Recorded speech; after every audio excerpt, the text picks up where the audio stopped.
Bonsoir à toutes, bonsoir à tous. Comme chaque soir, c'est avec un grand plaisir que je vous retrouve pour votre rendez-vous quotidien sur 8 Mont-Blanc.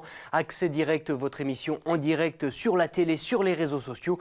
D'ailleurs, comme chaque soir, n'hésitez pas à questionner, à commenter ou tout simplement à nous saluer sur nos réseaux sociaux grâce au hashtag Accès direct. Et au menu ce soir, nous vous proposons Vincent Lavenu qui est tout simplement le manager, le directeur sportif de AG2R, la mondiale, qui nous fera le plaisir, l'honneur d'être sur le plateau avec nous. C'est dans quelques minutes.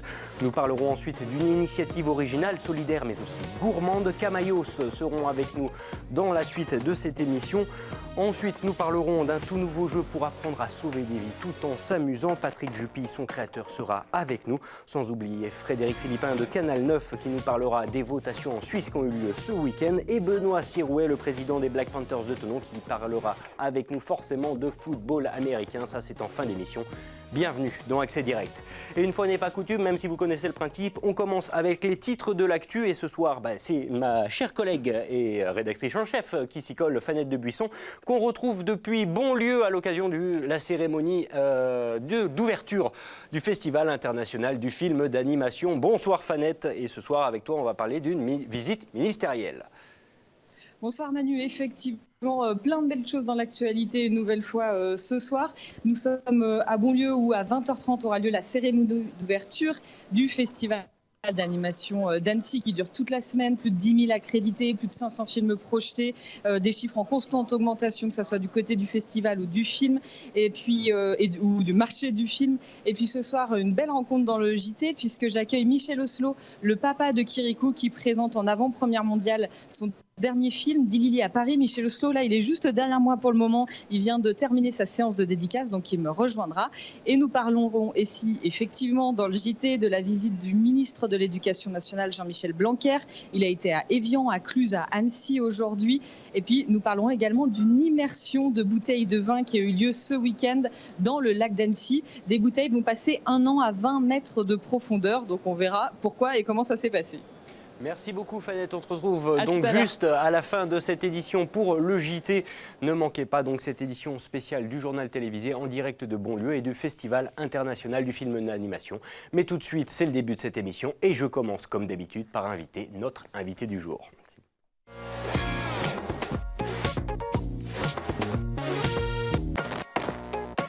À droite. Vincent Lavenu. Merci d'être avec nous. C'est un plaisir. C'est avec plaisir. Un honneur de vous avoir. Justement, on le disait, manager, directeur sportif de l'équipe cycliste AG2R La Mondiale.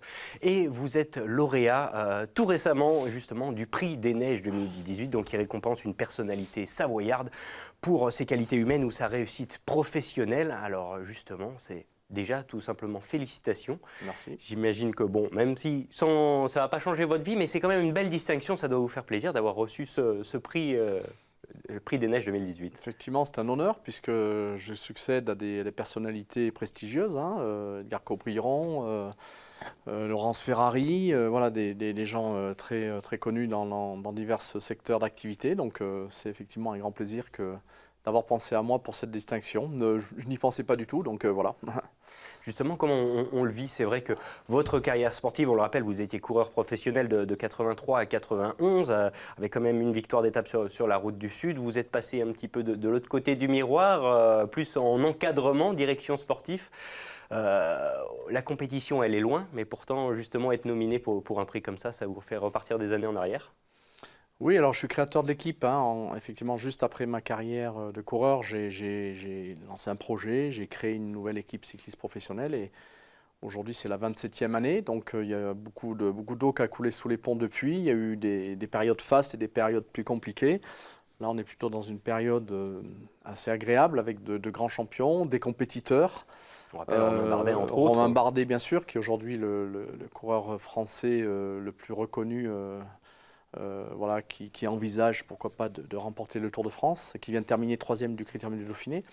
Voilà, donc la compétition ne m'a jamais quitté, bien sûr, que ce soit en tant que coureur ou en tant que créateur d'entreprise et aujourd'hui directeur d'équipe. Donc voilà, d'être reconnu par cette distinction du Prix des Neiges, c'est un réel plaisir, bien sûr.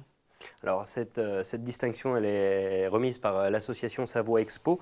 Vous êtes également à l'initiative du centre de formation cycliste de Chambéry.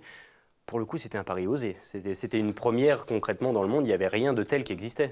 Toujours, ça n'existe pas. On est la seule équipe du World Tour, 18 équipes mondiales qui se partagent le calendrier World Tour.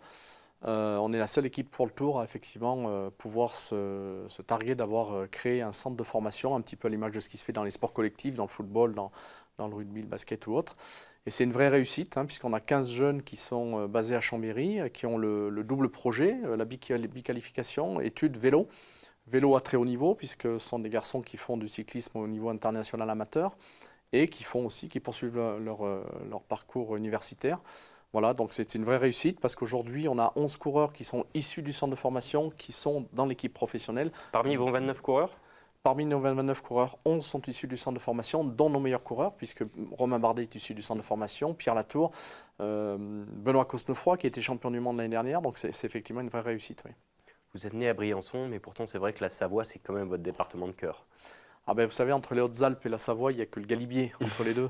Donc voilà, évidemment, moi, ce qui est important, c'est de vivre dans les montagnes. J'aime bien naviguer entre les Hautes-Alpes et la Savoie. Ce qui nous réunit, c'est le ski, c'est la neige.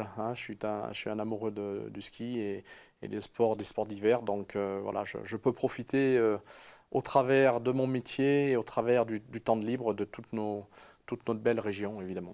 C'était logique pour vous justement que d'installer votre équipe cycliste du côté de Chambéry ? Oui, écoutez, j'ai créé l'équipe à Chambéry, j'ai souhaité qu'elle reste sur Chambéry et il n'y avait pas de raison profonde pour arriver, même si à un moment donné on avait un partenaire qui aurait souhaité qu'on aille s'installer sur le lieu de l'entreprise.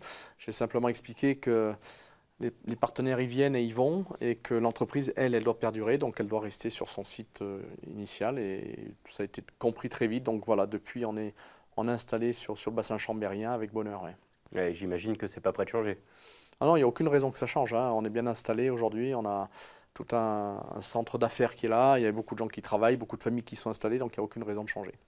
Alors justement, pour rappel, AG2R La Mondiale, c'est 440 victoires internationales, 16 victoires d'étape sur le Tour, la victoire par équipe en 2014. Ouais. Est-ce qu'aujourd'hui, on continue à viser le top du top? C'est difficile, c'est pas difficile de se mettre des objectifs toujours plus hauts, alors que là, on est déjà dans les déjà très très hautes sphères du cyclisme mondial. L'appétit vient en mangeant. Donc quand on a atteint le haut niveau, on souhaite y rester, voire progresser. Il nous manque une petite marche pour atteindre, on va dire, le Graal, c'est cette fameuse victoire au Tour de France qui n'a pas été faite depuis plus de 30 ans. Le dernier vainqueur, Bernard Hinault. Donc j'ai le sentiment qu'en la personne de Romain Bardet, on a un coureur qui est vraiment très proche du but. Il a terminé deuxième du Tour il y a 2 ans, en 2017, et troisième l'année dernière. C'est un garçon qui travaille extrêmement fort pour y arriver, pour essayer de combler les quelques petits détails pour l'amener au plus haut niveau.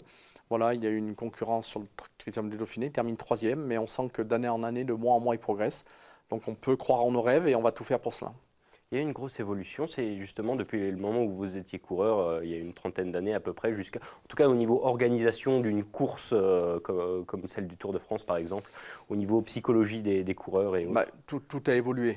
Les épreuves, bien évidemment, dans leur organisation, la dimension des épreuves, les médias, puisqu'aujourd'hui le Tour de France est répertorié dans pratiquement dans tous les pays du monde. Je crois qu'il y a 3 télévisions, il n'y a que 3 pays qui ne retransmettent pas le Tour de France. Les équipes elles-mêmes, on s'est complètement transformé. Aujourd'hui, une équipe pour le Tour, c'est à peu près entre 80 et 100 personnes qui travaillent, avec les coureurs compris. Voilà, et puis le cyclisme s'est ouvert au monde entier, puisque nous, on court en Australie, en Chine, aux États-Unis, un petit peu partout. Donc forcément, on relaie l'image de notre sport et de nos partenaires dans le monde entier. Donc c'est une grosse organisation aujourd'hui que de supporter une équipe professionnelle. Oui. Et alors justement, avec cette expérience de plusieurs années, comment vous voyez l'évolution du sport? Est-ce qu'il y a encore beaucoup d'évolution à attendre? Alors je pense qu'on est un sport, alors, tous les sports sont en concurrence, puisque voilà, chacun cherche entre guillemets à gagner des parts de marché. On a la chance d'avoir un sport qui est très populaire dans beaucoup de pays. Quand vous allez faire des courses en Colombie, en Australie, il y a un public incroyable qui suit le cyclisme. Le Tour de France est l'événement qui est le plus relayé au monde. C'est ce qu'on a l'habitude d'annoncer communément. C'est le 3e événement sportif après les Jeux Olympiques et la Coupe du Monde de foot. Sauf que le Tour de France a lieu tous les ans. C'est des millions et des millions de spectateurs, de téléspectateurs et de spectateurs. Donc voilà, on a un sport qui est qui s'internationalise de plus en plus, qui est suivi par l'ensemble de la population et toutes les couches de la population. Donc à nous de rester au sommet et de lutter avec la concurrence, puisque chacun veut être au plus haut niveau. Alors justement, est-ce que toute cette mondialisation, cet essor mondial, ça aide à dénicher plus de nouveaux talents dispatchés de par le monde? Alors oui, aujourd'hui, il y a même des Africains qui sont professionnels à un très très bon niveau, notamment des Érythréens. Okay. Oui, donc il y a plusieurs Érythréens qui ont fait le Tour de France ces dernières années. Il y a, alors, dans tous les continents, il y a l'Australie est un pays très très fort. L'Amérique du Sud, les Colombiens sont l'une des nations les plus fortes. Et donc forcément, la concurrence est rude. Et c'est aussi un petit peu la raison pour laquelle, depuis longtemps, il n'y a pas eu de Français qui ont gagné le Tour de France. Donc, puisqu'il y a quelques années, quand c'était l'époque Bernard Hinault, il y avait à peu près 7 nationalités qui se battaient les uns contre les autres. Aujourd'hui, il y en a plus de 30. Donc, forcément, la concurrence est plus rude. Mais je crois que la France est en train de trouver une génération de coureurs très forte. Et je pense que d'ici, peut-être cette année ou l'an prochain, dans 2 ou 3 ans, on aura certainement un Français qui sera sur la plus haute marche du podium dans le Tour de France. Alors comment on se prépare entre guillemets à être le futur gagnant du Tour de France? Il y a un programme particulier, des petits trucs en plus que les autres équipes ne voient pas. Il faut se préparer à cette éventualité, notamment, on va dire, aux retombées derrière, à la maîtrise notamment médiatique, émotionnelle, économique d'une telle victoire. On s'y prépare, bien sûr. Cet après-midi, tout simplement, au siège de l'équipe, le service communication de l'équipe mettez ça en éventualité, de se dire si la victoire du Tour arrive, il faut anticiper tout ce qui va se passer et ce sera un énorme boom. Alors peut-être qu'on n'y arrivera pas, mais peut-être qu'on y arrivera aussi. Donc ce sont des longs mois de travail, hein. Ça fait déjà plusieurs années qu'on franchit des paliers, il y a des compétences autour du coureur, autour de l'équipe, qui font qu'on est toujours en train d'essayer de rechercher ce petit supplément pour arriver au plus haut sommet, et c'est un travail de longue haleine tout simplement. Aujourd'hui, votre équipe, au sens large du terme, à G2R La Mondiale, c'est à peu près 80 salariés, oui, dont 29 coureurs. Est-ce qu'il y a encore des idées pour s'agrandir, ou on a atteint la phase de croisière? Non, l'objectif des sportifs de haut niveau, c'est de monter toujours plus haut. Alors après, on a bien évidemment des limites, des tas de limites. Et la première limite sont des limites budgétaires, évidemment. On sait que la Sky, qui a dominé le Critérium du Dauphiné hier, est l'équipe la plus forte du marché, hein, puisqu'elles ont remporté le Tour de France depuis un certain nombre d'années. Là, ils viennent de remporter le Tour d'Italie. Voilà, nous, on n'est pas au niveau de la Sky. Maintenant, depuis l'année dernière, on arrive un petit peu à les froisser de temps en temps dans certaines épreuves, notamment au Tour de France. On leur a posé quelques petits pièges l'année dernière. On espère en poser encore un peu plus cette année. Pourquoi pas les déstabiliser? Donc le but, c'est de renforcer l'équipe, que ce soit sur le plan sportif, sur le plan structurel, d'amener toutes ces compétences, parce que le cyclisme de haut niveau, c'est comme beaucoup de sports. Il y a de l'ingénierie, de la recherche, des tas de choses qui font qu'on fait la différence sur le plan sportif. Donc on essaye de s'attacher avec les meilleures compétences pour progresser chaque jour. Vincent Lavenu, merci beaucoup d'avoir répondu à toutes nos questions, d'avoir été avec nous présent sur ce plateau aujourd'hui. Encore félicitations donc, pour votre prix des neiges 2018. Je vous laisse repartir en régie et pour tout de suite interviewer un confrère, Frédéric Philippin, pour parler de la candidature de la ville de Sion aux Jeux Olympiques d'hiver 2022. Ce dimanche, les habitants du canton du Valais étaient appelés aux urnes et ont tout simplement dit non au financement du projet à 54%. Forcément, nos confrères de Canal 9 étaient sur place. Nous avons posé quelques questions à Frédéric Philippin qui a suivi le dossier. Il nous a répondu il y a quelques minutes. Je vous laisse tout de suite avec des commentaires et une explication très avisée. Oui, les Valaisans ont donc rejeté les Jeux Olympiques, ou en tout cas l'enveloppe de 100 millions de francs pour organiser ces Jeux Olympiques en 2026 pour 3 raisons, à mon sens en tout cas. La première, c'est justement l'aspect financier. 100 millions, c'est la part valaisanne. Les Jeux auraient coûté environ entre 2 et 2,5 milliards de francs suisses, environ 2 milliards d'euros. Et les Suisses, ou en tout cas les Valaisans, n'ont pas compris que cet argent, on l'avait pour une grande fête olympique. Par contre, qu'on ne l'avait pas, par exemple, pour améliorer le sort de nos anciens qui se retrouvent à la retraite ou encore améliorer le sort des familles en Valais ou ailleurs, en Suisse. Le deuxième argument, c'est l'impression avérée ou justifiée qu'une petite caste de Valaisans, 200-300 personnes, les milieux de la politique, les milieux de l'économie également, tiraient un petit peu les ficelles et faisaient cette campagne et voulaient organiser ces jeux pour leur bénéfice à eux. Et puis la troisième cause, elle est aussi assez évidente. Si on se souvient, en 1999, le Valais s'était vu refuser les Jeux Olympiques par le CIO. Ce n'était pas la troisième fois et on n'avait pas l'envie de recevoir une nouvelle gifle de la part du CIO. La suite maintenant, on peut le dire, le Valais n'organisera pas les Jeux Olympiques, pas en 2026, peut-être un peu plus tard. Rien ne nous interdit de penser que dans une vingtaine d'années, quelqu'un d'autre, un privé, des politiques lanceront une nouvelle initiative, un nouveau projet. Il faudra maintenant réinventer le Valais. Le Valais, c'est un canton qui va bien. J'ai vérifié les chiffres du chômage, 2,7% de chômeurs, pas plus, de quoi faire rêver nos voisins et amis français. Un canton qui va bien, qui ne connaît pas le chômage, financièrement assez solide. Donc il faudra se réinventer quelques projets, notamment en matière de développement durable, en matière de transport et également pour aller gentiment à l'horizon 2030-2040. Merci beaucoup Frédéric Philippin. Pour rappel, il s'agit donc du 6e échec de la ville de Sion dans leur quête d'accueillir les JO d'hiver. Aujourd'hui, il y a encore 6 villes qui sont en lice. La décision finale du CIO interviendra, elle, en septembre 2019. Et pendant qu'on regardait cette petite interview, j'ai 2 autres invités qui ont fait irruption sur le plateau en la personne de Fabrice Petitgenet et Willy Ferrier.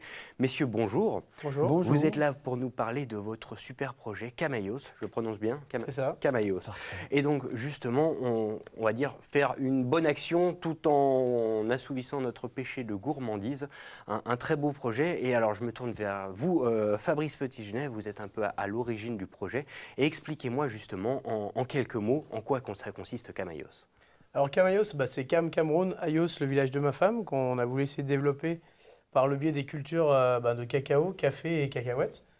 Et on essaie de maîtriser depuis les plantations jusqu'aux produits finis en France, avec l'aide de Willy Ferrier et bien d'autres. Alors, Willy Ferrier, justement, vous êtes maître chocolatier, professeur à l'Institut Paul Bocuse de Lyon. Et alors, question bête et méchante, mais qu'est-ce qui vous a séduit dans ce projet auquel vous avez très vite adhéré ? Écoutez, c'est très simple. Quand on voit quelqu'un que l'on ne connaît pas arriver dans son magasin avec un sac de fèves de cacao et vous dire j'ai besoin de vous, déjà on commence par l'écouter. Et ensuite, l'histoire séduit, puisque c'est tout simplement une histoire d'entraide, d'entraide d'humains. Et derrière, le personnage était beau, l'histoire était belle, la continuité de l'histoire était très belle. Et au résultat, les fèves sont très bonnes, donc on en fait vraiment quelque chose de qualité. Le paquet est complet, donc il n'y a plus qu'à suivre en fait, plus qu'à continuer l'histoire. Fabrice Petitgenet, l'idée vraiment c'est de gérer toute une production de A à Z et tout ça justement en venant en aide et pour créer des emplois du côté du Cameroun dans la petite ville d'Ayos dont vous nous parliez. L'idée elle vous est venue comment du coup ? En fait, depuis quelques années avec ma femme, on cherchait comment valoriser son village. Et donc on a essayé pas mal de choses et en fait la valorisation du produit agricole sur place a été tout de suite il y a eu un résultat tout de suite. On a créé une petite école de 2 classes tout de suite au village. On a eu des résultats assez spectaculaires avec vraiment très peu de moyens, quoi. Donc après, petit à petit, les gens sont adhérés au projet. On a continué à grandir. Et puis voilà, ce soir, on est ici un peu étonnés, un peu ravis surtout, parce que ça nous donne un peu de lumière sur ce qu'on fait. Le cacao, la fève de cacao, c'est une des spécialités locales, si on peut dire, de cette région au Cameroun ? Alors oui, elle était un peu à l'abandon parce que justement pas valorisée. Personne ne l'achetait vraiment au prix qu'elle vaut, de l'effort humain qu'il faut pour en arriver à cette culture, parce que c'est quand même une culture très physique, sur une chaleur qui sont assez impressionnantes. Des gens courageux, mais qui ne sont pas rémunérés à leur juste prix, quoi. Donc ils abandonnent plus ou moins ces cultures. Et quand nous on arrive et qu'on essaie de leur promettre des prix sur 3 ans, qu'on essaie de faire des choses pour valoriser en plus leur travail et développer d'autres choses dans le village pour un accès à l'eau, un accès aux routes ou des choses comme ça, et là, il y a une confiance qui se met entre tout le monde et ça fonctionne. Alors, Willy Ferrier, justement, au-delà de la bonne action, il y a la qualité de la fève de cacao, j'imagine, qui vous a interpellé.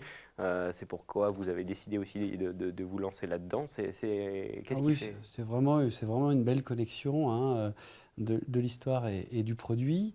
Il est clair que de toute façon, les planteurs qui connaissent leurs produits, hein, leur culture là-bas, c'est très important.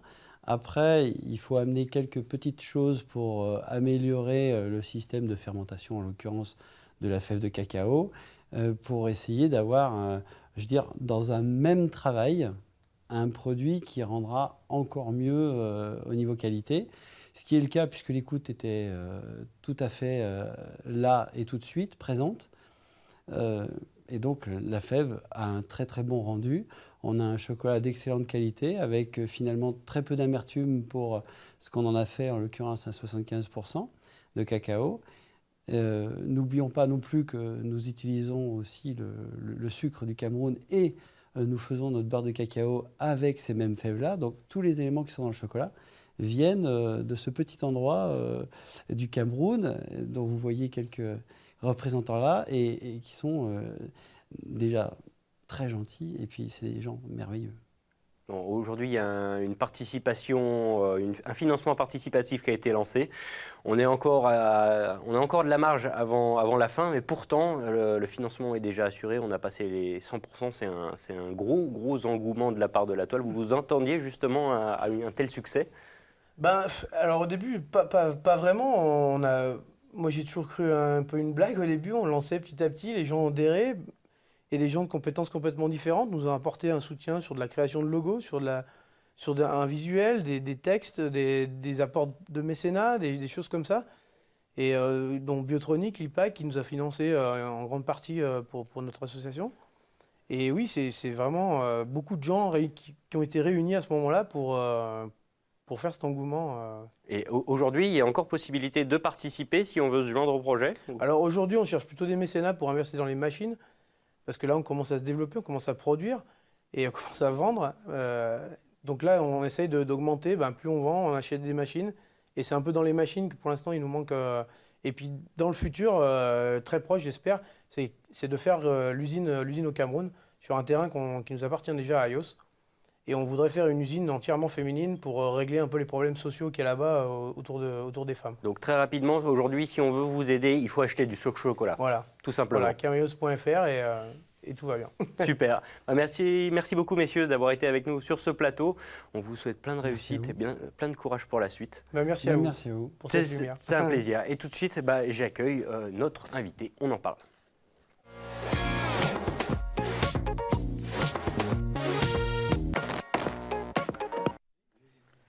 Et tout de suite, j'invite Patrice Jupille sur ce plateau.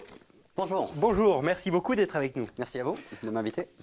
Alors vous êtes un créateur original puisque vous êtes à l'initiative d'un jeu de société un peu particulier qui est presque en fait une des formations professionnelles, si j'ai bien compris. C'est une formation professionnelle. C'est une formation professionnelle. Donc voilà, je m'appelle Patrice Jupille, c'est ça, j'ai 39 ans, je suis pompier professionnel en Haute-Savoie. Et ma spécialité, c'est la formation en secourisme, formation des pompiers et du grand public. Et justement, vous venez nous faire découvrir aujourd'hui un jeu qui s'appelle Secouriste, qui permet finalement de former tout un chacun en s'amusant aux gestes de premier secours.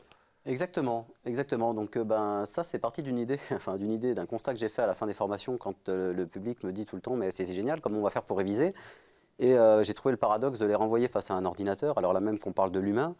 Et là, je me suis dit, il faut faire quelque chose, il faut essayer de trouver un jeu, remettre les gens autour d'une table. Et c'est comme ça qu'est partie l'idée, en fin de compte. Donc le secourisme, c'est des séquences, c'est toujours les mêmes. L'inconscience, les plaies, les brûlures, l'arrêt cardiaque.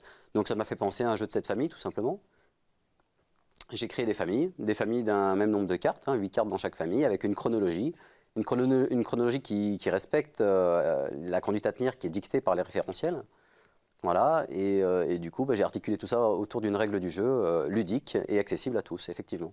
Alors ce jeu, il n'est pas encore sorti. Non. Pareil que les invités précédents, il y a une campagne de financement participatif qui a été lancée. Là aussi, il y a le 100% qui est passé, mais c'est pas pour ça qu'il faut s'arrêter, puisque j'imagine que les efforts continuent toujours aujourd'hui. Absolument pas, c'est ça. Donc en fait, je me suis positionné aussi sur ce jeu-là comme auto-éditeur. Pour ça, j'ai posé une marque qui s'appelle Protéger, Alerter, Secourir, qui va donc créer ce jeu secouriste. Et en fait, du coup, quand on est auto-éditeur, il faut apporter tous les frais. Et ça, c'est les graphismes, les vidéos, toutes ces choses-là. J'en suis arrivé à me dire que le financement participatif, je ne connaissais pas, ça pouvait être intéressant. C'est pour ça que je me suis retrouvé sur la plateforme de KissKissBankBank. J'ai donné un premier palier à 10 000 € qui me permet d'assurer cette première édition. Ça y est, ce premier palier, il a été passé aujourd'hui. Donc, félicitations. Félicitations. Surtout, je remercie les 186 personnes, premiers contributeurs, qui me permettent de passer ce palier. Et elle va encore durer pendant 35 jours, cette partie-là. Et j'espère que pendant 35 jours, il y a encore de nombreuses personnes, peut-être téléspectateurs, qui voudront être acteurs et m'aider à financer cette opération. On ne se lance pas comme ça du jour au lendemain dans la création de jeux de société. J'imagine que vous avez peu regardé ce qui se fait un peu aujourd'hui, ou c'était comme ça Non, mon métier, c'est les pompiers. Donc déjà, je suis parti de ce constat-là qu'en intervention, tous les jours, je me rends compte qu'il y a un manque de formation de la population en France. Trop souvent, on voit des gens... Alors les gens pensent à appeler les pompiers, mais en attendant les pompiers, on ne fait pas grand-chose. Pas tout le temps, heureusement. Donc je suis parti de ce constat-là, et de temps en temps, il y a un secouriste, il y a un premier témoin qui parfois fait avec ses réflexes d'ailleurs, des bons réflexes, et là, il y a une réelle plus-value pour la victime. Donc déjà là, c'était moteur pour moi. Ensuite, je vous ai dit, donc j'ai fait ces familles comme un jeu de cette famille. Après, je me suis dit, il y a des urgences qui sont plus importantes que les autres, comme l'hémorragie ou l'étouffement. Ça m'a fait un peu penser au mille-bornes, le fameux feu rouge pour arrêter l'adversaire. Il faut le feu vert pour repartir. Donc là, c'est mon feu rouge. Si je ralentis mon adversaire avec une hémorragie, lui, il faut qu'il ait la carte de l'action immédiate associée, par exemple appuyer pour arrêter l'hémorragie, ou si c'est un étouffement, taper dans le dos, pour continuer à s'aventurer et à pouvoir sauver un maximum de personnes dans ce jeu. Finalement, ce jeu, il est destiné à tous, aux plus jeunes enfants pour vraiment les inciter, aux adultes. Il est destiné à tout le monde. À l'intérieur, vous pouvez voir, j'ai aussi glissé un petit guide qui reprend toutes les séquences du secourisme. Ce guide-là, il ne va pas servir à jouer, il va faire le lien entre les cartes, les familles, et puis tout ce qu'on retrouve dans les cours et la réelle conduite à tenir. Si bien que le tout à chacun, alors pourquoi pas le parent, mais aussi vous ou quelqu'un d'autre à la maison peut se dire, tiens, là, on a manqué l'accident. La prochaine fois, si on va voir la bonne conduite à tenir, ressort le jeu, on prend les 8 cartes, on ouvre le petit livret, et là, que ce soit un parent, un animateur ou un formateur, on peut apporter tout de suite la bonne réponse. Il sera disponible où et à partir de quand, du coup ? Donc, la campagne de financement participatif, elle va terminer dans 35 jours. Après, c'est le temps de le fabriquer. J'envisage, j'espère, et je serai dans les délais après la rentrée scolaire en septembre, mi-septembre. Il sera disponible sur mon site internet www.protégealertersecourir.fr. Et puis, je ne vais pas oublier de parler aussi des partenaires, parce qu'il y a des gens qui me suivent dans cette aventure. Il y a la protection civile, le premier partenaire important qui a cru en ce projet. Protection civile France, qui est donc partenaire de ce jeu. Il y a aussi la Fédération française des petits héros. C'est une fédération qui repose sur des associations départementales. Il n'y en a malheureusement pas pour l'instant en Haute-Savoie. Et eux, ils s'impliquent dans la formation des 3-10 ans. Voilà. Donc, à partir de 3 ans, effectivement, on peut faire des choses vraiment dans ces situations face à des victimes de malaise ou des blessés, quoi. Et ben voilà, secouriste, c'est toujours sur KissKissBankBank, donc n'hésitez pas, si vous voulez prendre part à l'aventure, faire une bonne action et réviser vos premiers gestes qui sauvent, parce que forcément c'est très important. Patrice Juppé, merci beaucoup. Je vous remercie d'avoir été avec nous sur ce plateau. Merci à vous. Je vous souhaite bon courage pour la suite, parce que j'imagine que le gros n'est pas encore passé, il reste encore un petit peu de boulot, notamment la fabrication, vous nous l'évoquiez. C'est ça. Voilà, en tout cas, bon courage. Je vous laisse repartir direction la régie. Et on devrait avoir par liaison Skype tout de suite Monsieur Benoît Sirouet, président des Black Panthers de Thonon. Benoît, bonsoir. Bonsoir. Alors, justement, votre club termine premier de la saison régulière de championnat de France. Déjà, question bête et méchante, ça doit être une grosse satisfaction pour le président que vous êtes. Oui, effectivement, finir premier de son championnat, le championnat le plus huppé de la discipline, c'est toujours une satisfaction. Maintenant, c'est pas une fin en soi, hein. Il faut maintenant passer les étapes supérieures. Et ça commence par une demi-finale championnat de France samedi 16 juin à Thonon. Alors justement, demi-finale de championnat de France élite, vu votre classement, vous arrivez quand même grand favori de ce match-là. Alors sur le papier, nous sommes d'accord, nous sommes favoris. Le petit point d'interrogation que je rajouterais à ça, c'est que l'équipe que nous allons accueillir pour la demi-finale est la seule équipe qui nous ait battu pendant la saison régulière. Donc ça va être un match tendu, je pense, parce que les enjeux pour nous sont importants. Pour l'équipe adverse, c'est un petit peu moins important. Ils savent qu'ils peuvent nous battre. Et puis c'est une équipe qui est un promu. Donc ils n'ont pas de pression supplémentaire. Ils sont déjà qualifiés pour une demi-finale championnat de France. Je pense que c'est déjà au-delà de ce qu'ils pensaient faire.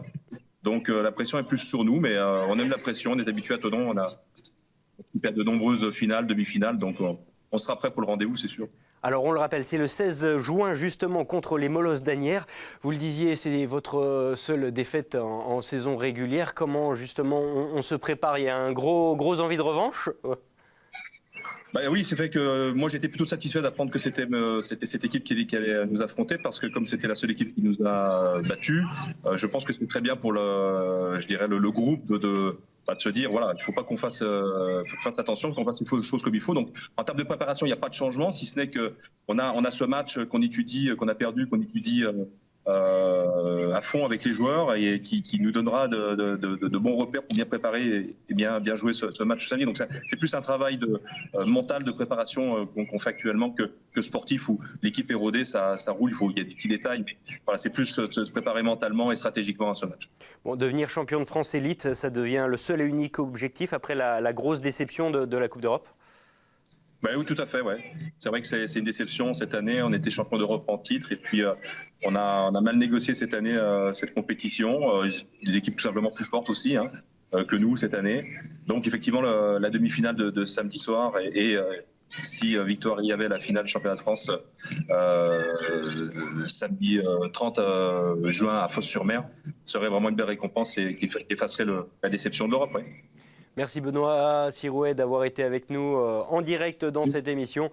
On le rappelle, donc la demi-finale, c'est le 16 juin à 19h du côté du stade Moana de Thonon. Bien sûr, n'hésitez pas pour un grand rendez-vous de football américain. Voilà, cette édition est déjà terminée. Merci à toutes et à tous de votre attention. Pour plus d'informations, revoir cette émission, ses directions, le replay, nos réseaux sociaux. Tout de suite, c'est le JT présenté par Fanette de Buisson, on le rappelle, en direct depuis Bonlieu et la cérémonie d'ouverture du Festival international du film d'animation. Nous, on se retrouve demain soir pour un nouveau accès direct. Et d'ici là, je vous souhaite une très bonne soirée sur 8 Mont Blanc.